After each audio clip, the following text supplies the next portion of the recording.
Hi everyone, welcome back to my channel Saranya vlogs. இன்றைக்கி இந்த வீடியோவில் வந்து என்னோடய ஃப்ரைடே விலாக் தாங்க பார்க்க போகிறோம். சித்திரை முதல் வெள்ளி என்னோடய பூஜை எப்படி இருக்கும்னு சொல்லி தான் நான் உங்களுக்கு வந்து இந்த வீடியோவில் ஷோ பண்ண போகிறேன். இது வந்து பார்த்திங்கன்னா தேர்ஸ்டே நைட்டே வந்து நான் பூஜை பொருள் எல்லாமே க்ளீன் பண்ணி வச்சுருவேன். ஃப்ரைடேயில் வந்து எப்பயுமே வந்து பண்ணக்கூடாது சொல்லுவாங்க. தேர்ஸ்டே நைட்டே வந்து பூஜை பொருள்லாம் க்ளீன் பண்ணி வச்சிடணும். ஃப்ரைடேயில் வந்து எப்பயுமே நம்ம க்ளீன் பண்ணக்கூடாது, வீடு கூட நம்ம துடைக்கக்கூடாது சொல்லுவாங்க. அதனால் நான் முன்னாடி நாள் நைட்டே வந்து வீடு க்ளீன் பண்ணுறது, கிச்சன் க்ளீன் பண்ணுறது, பூஜை பொருள்லாம் க்ளீன் பண்ணுறது எல்லா ஒர்க்குமே வந்து நைட்டே ஃபினிஷ் பண்ணி வச்சுருவேன். ஏன்னா மார்னிங் எழுந்த உடனே பார்த்திங்கன்னா அந்த ஒர்க் நம்மளால் பண்ண முடியாது. நம்ம ஆஃபீஸ் வர போகணும். மார்னிங் பசங்களை ஸ்கூலுக்கு அனுப்பிச்சிட்டு ஆஃபீஸ் போகிறதுக்கே நம்மளுக்கு டைம் கரெக்டாக இருக்கும். ஸோ நான் நிறைய வேறு வச்சுருக்கேன். ஸோ இதை க்ளீன் பண்ணி இதுக்கு பொட்டுலாம் வச்சு பூஜை பண்ணுறதுக்குள்ளே எனக்கு ஒரு 1 hour 2 hours ஆகும். ஸோ என்னால் மார்னிங் கண்டிப்பாக முடியாது. முதல்ல வெள்ளிக்கிழமை வந்து நம்ம க்ளீன் பண்ணக்கூடாது சொல்லி எங்கள் வீட்டிலலாம் சொல்லியிருக்காங்க. எப்பயுமே நாங்கள் முன்னாடி நாளே பண்ணிவிடுவோம். டியூஸ்டே, ஃப்ரைடே, வெனஸ்டே இந்த மாதிரி டைம்லலாம் நம்ம பூஜை சாமான்லாம் வந்து கழுவக்கூடாது சொல்லுவாங்க. ஏன்னா அந்த மாதிரி டைமில் வந்து லக்ஷ்மி வந்து இதிலேருந்து போயிடுவாங்க அப்படின்னு சொல்லி ஒரு ஐதீகம் சொல்லுவாங்க.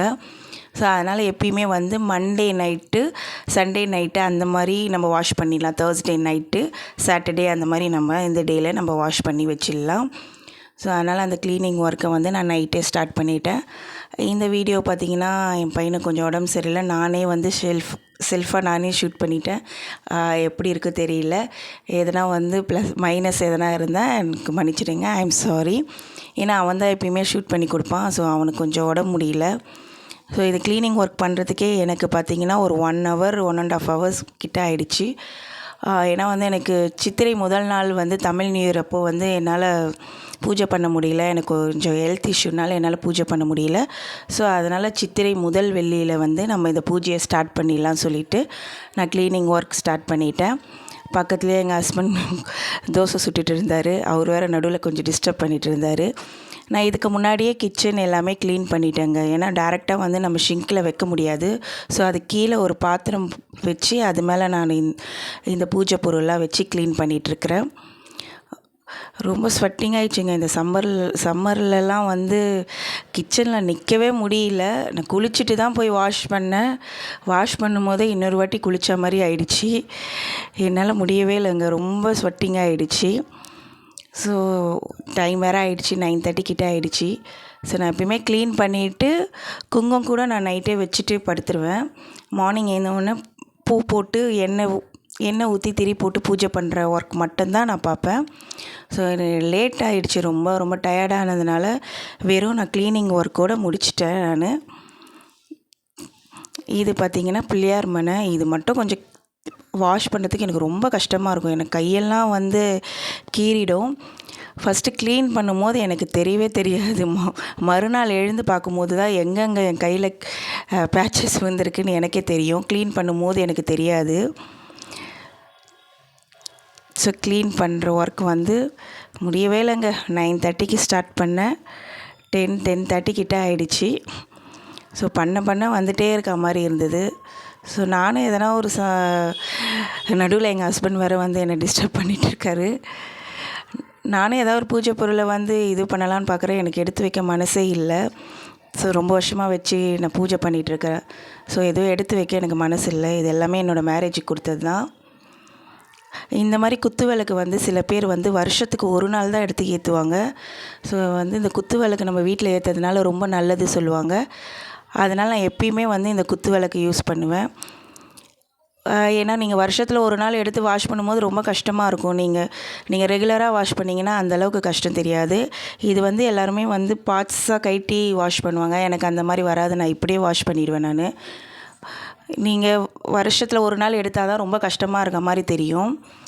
ஏன்னா இந்த விளக்கு தான் ஏற்றணும்னு சொல்லுவாங்க எங்கள் வீட்டில்.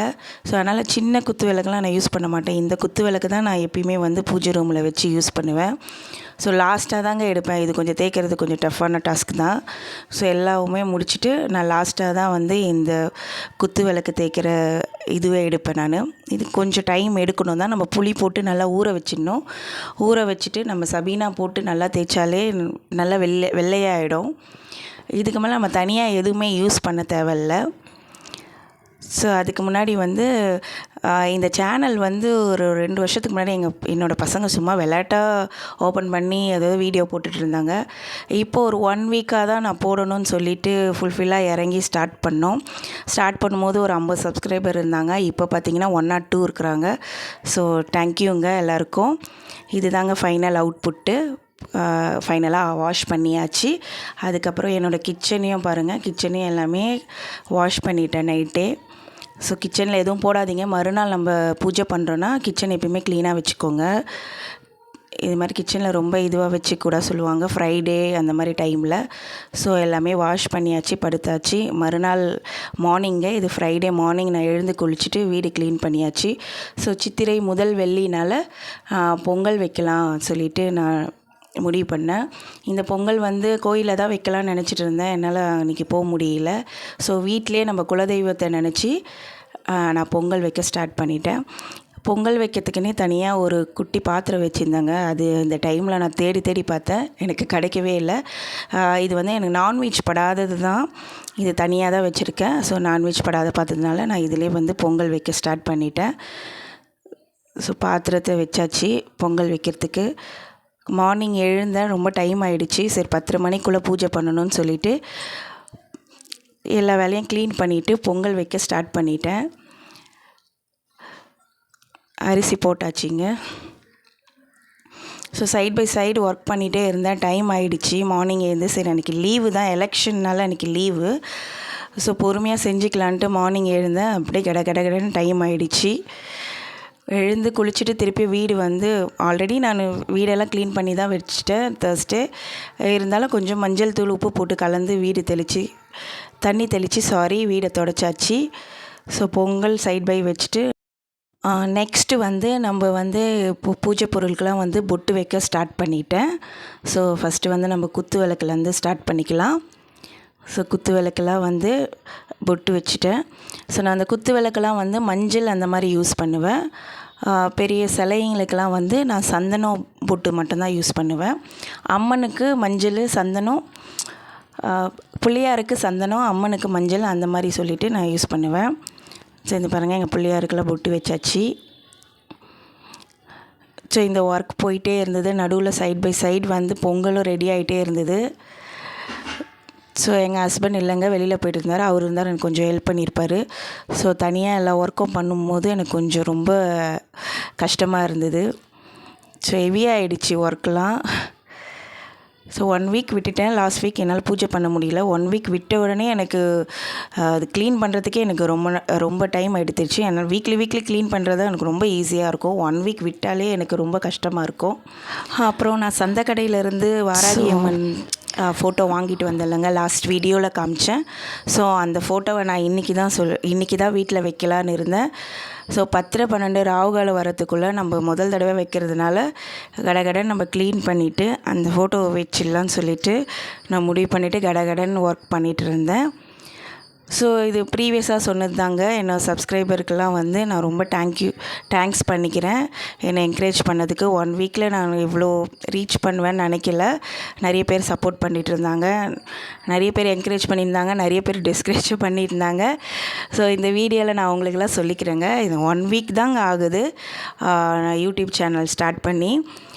ப்ராப்பராக நான் ஸ்டார்ட் பண்ணி 1 வீக் தான் ஆகுது. இந்த வீடியோ எடிட்டிங்லாம் பார்த்திங்கன்னா 12 வயசு பையன் தான் பண்ணுறான். ஸோ 12 வயசு பையன் எவ்வளோ முடியுமோ அவனால் தான் பண்ண முடியும். ஸோ அதை வந்து டிஸ்கரேஜ் பண்ணுற மாதிரி இப்படி இருக்குது, லைட்டிங் உங்கள் வீடு டிம்மாக இருக்குது, இது இருக்குது அது இருக்குன்னு பற்றி சொல்கிறாங்க. இது வந்து பார்த்திங்கன்னா தெரியாதவங்க கூட யாரும் சொல்லுங்க, நல்லா தெரிஞ்சவங்க ஃப்ரெண்ட்ஸ் அந்த மாதிரி தாங்க சொல்கிறாங்க. ஸோ இதுக்காக நான் தனியாக வந்து வீடியோ எதுவும் வாங்க முடியாது. என்கிட்ட என்ன இருக்கோ அதுதான் நான் பண்ண முடியும். ஸோ பிடிச்சிருந்தா பாருங்கள். ஸோ என்கரேஜ் பண்ணலாம் பரவாயில்ல, நீங்கள் யாருமே டிஸ்கரேஜ் பண்ணாதீங்க. அதுவும் நியூ யூடியூபர்ஸாக வரும்போது நிறைய மிஸ்டேக்ஸ்லாம் இருக்க தான் செய்யும். ஸோ அவங்களெல்லாம் வந்து டிஸ்கரேஜ் பண்ணுற மாதிரி தயவு செய்து பேசாதீங்க. எனக்கு வந்து ஐஃபோன்லாம் இல்லைங்க. என்னோடய ஃபோனில் எப்படி ஷூட் பண்ண முடியுமோ அதுதான் ஷூட் பண்ண முடியும். இதுக்கு தனியாக கேமராலாம் என்னால் வாங்க முடியாது. ஸோ என்னால் முடிஞ்ச எஃபெக்ட் போட்டு தாங்க நாங்கள் செய்கிறோம். ஸோ யாரும் டிஸ்கரேஜ் பண்ணாதீங்க. பொங்கல் ரெடி ஆகிடுச்சு. ஸோ என்னால் பூஜை பண்ணுற வீடியோ எடுக்க முடியலங்க. ஸோ இதான் ஃபைனல் அவுட்புட் என்னோடய பூஜை. இது எல்லாமே நானே தாங்க வீடியோ எடுத்துக்கினேன் தனியாகவே. ஸோ அவனை எதிர்பார்க்காம நம்மளே பண்ணணும்னு சொல்லிவிட்டு இந்த வீடியோ நானே எடுத்தேன். ஸோ என்னால் பூஜை பண்ணும்போது என்னால் எடுக்க முடியல. ஸோ பூஜை பண்ணி முடித்தவுடனே நான் ஃபைனல் அவுட்புட் என்னோடய பூஜை ரூம். மேல்மருவத்தூர் அம்மன் நான் மாலை போடுவேன். ஸோ ஃபோட்டோ ஓம் சக்தி விளக்கெல்லாம் வச்சுருக்கேன். பெருமாள் சைடில் பார்த்திங்கன்னா எங்களோட குலதெய்வம் திருத்தணி முருகர். இதுதாங்க எங்கள் பிள்ளையார். என்னோடய மேரேஜ் கிஃப்ட்டுங்க. எங்கள் ஹஸ்பண்டோட ஃப்ரெண்ட் கொடுத்தாரு. எனக்கு ரொம்ப பிடிக்கும். இது யாருக்குமே கொடுக்க மாட்டேன்ட்டு அப்பயே எடுத்து வச்சுட்டேன் இந்த கிஃப்ட்டை மட்டும். ஸோ எப்பயுமே என்னோடய பூஜை ரூமில் வைப்பேன். இந்த பிள்ளையார் தாங்க ரொம்ப அழகாக இருக்கும். இது சிவனுங்க. சிவனுக்கு தனியாக வச்சுருக்கேன் நான். லிங்கம், நந்தீஸ்வரர். இவ்வளோ தாங்க என் பூஜை ரூம். நான் ஷெல்ஃபில் தாங்க வச்சுருக்கேன். எதுக்குன்னு தனியாக எனக்கு ரூம்லாம் இல்லைங்க. வாராகி அம்மா பிரதிஷ்டை பண்ணியாச்சு. ஸோ சிம்பிளாக தான் இருந்தாலும் எனக்கு அது பெரிய விஷயந்தான். என்னால் முடிஞ்சது பொங்கல் செஞ்சு வச்சு நான் பூஜையை முடிச்சிட்டேன். என்னால் பூஜை பண்ணும்போது எடுக்க முடியல. நான் பூஜை பண்ணும்போது எடுக்கலாம்னு நினச்சேன். என்னால் முடியல. இந்த 2 ஷெல்ஃபில் மட்டும்தாங்க வச்சுருக்கேன். மேலே ஷெல்ஃபில் லைட் எரியல. ஸோ இப்படி தான் என்னோடய பூஜை ரூம். இதுக்கு தனியாக ரூம்லாம் இல்லைங்க. ஸோ நெக்ஸ்ட்டு பார்த்திங்கன்னா அன்றைக்கி ஓட்டிங். நம்மளோட கடமையை நம்ம செஞ்சிடலாம் சொல்லிவிட்டு 4:30க்கு மேலே போய் ஓட் போட்டாச்சு. அதுக்கப்புறம் பார்த்திங்கன்னா இது அகரமில் தாந்தோன்றி அம்மன் கோயில். ஸோ அன்றைக்கி ஃப்ரைடேனால சித்திரை முதல் வெள்ளினால் கோயிலுக்கு போய் விளக்கேற்றலாம், வாராகி அம்மாவுக்கு விளக்கேற்றலான்னு சொல்லிவிட்டு இந்த வாரத்துலேருந்து ஸ்டார்ட் பண்ணலான்னு ஒரு ஐடியாவில் இருக்கேன். எப்பயுமே ஒரு 9 வீக்ஸ் நான் விளக்கேற்றணும்னு நினச்சிட்டே இருந்தேன். என்னால் அது பண்ணவே முடியல. 1 வீக் பண்ண முடியுது, 1 வீக் என்னால் பண்ண முடியல. இது பார்த்திங்கன்னா வால்முனீஸ்வரர் என்ட்ரன்ஸில் இருக்கும். ஸோ அவருக்கு சுருட்டு வைப்பாங்கங்க. அது என்னால் ஏற்றவே தெரியல. அது ஃப்ரண்ட்டில் ஏற்றணுமா பேக்கில் ஏற்றணுமா தெரியல. அது ஒரு வழியாக ஏற்றியாச்சு. ஸோ இந்த வீடியோ என் பையன் தாங்க எடுத்தான். கோயிலுக்கு வரும்போது மட்டும் அவனை கூட்டிகிட்டு வந்துட்டேன். ஸோ ஓட் போட்டுட்டு நாங்கள் போனோம். கோயிலே ஓப்பன் பண்ணலை. 5 o'clock போயிட்டோம். ஸோ அப்படியே ஒரு ரவுண்ட் அடிச்சுட்டு அவனுக்கு ஐஸ்கிரீம் ஜூஸ்லாம் வாங்கி கொடுத்துட்டு ஸோ கோயிலுக்கு போயாச்சு. ஸோ அப்போ தான் கோயில் ஓப்பன் பண்ணி க்ளீன் பண்ணிகிட்டு இருந்தாங்க. ஸோ இது வாராகி அம்மன் சிலை. சிம்பிளாக நெய் விளக்கு தாங்க ஏற்றலான்னு இருக்கிறேன். ஸோ ஏன்னா 9 வீக்ஸ் ஏற்றினோன்னா நான் அப்படியே ஆஃபீஸ் முடிச்சுட்டு கூட நான் போயிட்டு விளக்கு ஏற்றுவேன். ஸோ தேங்காயில் நெய் தீபம் ஏற்றினா ரொம்ப நல்லது. என்னால் அது மாதிரி ஏற்ற முடியாது. ஸோ நான் நெய் விளக்கே ஸ்டார்ட் பண்ணலான்னு 9 வீக்ஸ் சொல்லிவிட்டு இந்த ஃபஸ்ட்டு சித்திரை முதல் வெள்ளி நான் இந்த விளக்கு ஏற்றுறது ஸ்டார்ட் பண்ணியிருக்கேன். இந்த வீடியோ எடுக்கிறதுக்கு அவனுக்கு ஐஸ்கிரீம் ஜூஸ் வாங்கி கொடுத்தா தான் நான் வருவேன்னு சொல்லிட்டான். ஸோ அவனை கூட்டிகிட்டு போயிட்டு இந்த வீடியோ மட்டும் அந்த கோயிலில் மட்டும் அவன் ஷூட் பண்ணான். ஸோ இதாங்க எங்கள் வாராகி அம்மன். இந்த சிலைலாம் பார்த்திங்கன்னா இப்போ ரீசெண்ட் டேஸாக ஒரு 2 years பேக் தான் இந்த சிலையெல்லாம் இந்த கோயிலில் பிரதிஷ்டை பண்ணாங்க. ரொம்ப அழகாக இருக்கும். பக்கத்தில் ராஜா மாதாங்கி, துர்கை அம்மன், விஷ்ணு துர்கை லைனாக வச்சுருப்பாங்க. சூப்பராக இருக்கும், நல்லா அழகாக. ஸோ அப்போ தான் கோயில் ஓப்பன் பண்ணாங்க. ஸோ லைட்லாம் எதுவுமே போடலை. 5 o'clock ஆகிடுச்சு. ஸோ நான் விளக்கேற்றிட்டு கிளம்பிடலான்னு சொல்லிவிட்டு ஸோ பூ கொண்டு போனேன். அந்த வாராகி அம்மன் சிலை பார்த்திங்கன்னா ஓப்பன் பண்ணலை. இதில் சப்த கன்னி சிலை இருந்தது. ஸோ அந்த சிலையில் நான் பூ வச்சுட்டேன். என் கையால் கட்டின பூங்க. ஸோ என் கையால் போடும்போது ரொம்ப சந்தோஷமாக இருந்தது. இதெல்லாம் கோயில் பேக் சைடு. ஸோ லைட்டிங் போட்டுட்டாங்க. ஸோ லைட்டிங் போட்டவுடனே எப்படி இருக்குன்னு சொல்லிவிட்டு ஒரு வியூ எடுத்தோம். இங்கே சப்த கன்னி ரொம்ப அழகாக இருப்பாங்க லைனாக. இது அகரமில் இருக்குங்க. தாந்தோன்றி அம்மன் கோயில்னால் ரொம்ப ஃபேமஸ். அகரமில் இருக்கவங்களுக்கு தெரியும். வீனஸ், அகரம், பெரம்பூர் சொன்னாங்கன்னா தாந்தோணி அம்மன் கோயில்னால் எல்லாருக்குமே தெரியும். இங்கே திருவிழாலாம் ரொம்ப கிராண்டாக நடக்கும். ஸோ எப்படியோ என்னோடய பூஜையை முடிச்சிட்டேன். ஓட் போட்டாச்சு. அப்புறம் கோயிலுக்கும் வந்தாச்சு. விளக்கு ஏற்றியாச்சு. எப்படி டைம் போச்சுன்னே தெரியலங்க. 6 o'clock கிட்ட ஆகிடுச்சு. மார்னிங் வந்ததும் தெரியல, ஈவினிங் வந்ததும் தெரியலங்க. ஒரு நாள் லீவ் எப்படி போச்சுன்னே தெரியலங்க. இந்த அம்மன் பார்த்திங்கன்னா லக்ஷ்மி அம்மன் போட்டிருப்பாங்க. ரொம்ப நல்லா இருப்பாங்க. ஸோ ஃபைனலாக வாராகி அம்மனை ஒரு கிளிக் எடுத்துட்டோம். அவ்வளோதாங்க என்னோடய வீடியோ. தேங்க்யூ ஃபார் வாட்சிங். என்னோடய வீடியோ பிடிச்சிருந்தால் லைக் பண்ணுங்கள், ஷேர் பண்ணுங்கள், சப்ஸ்கிரைப் பண்ணுங்கள். தேங்க்யூ.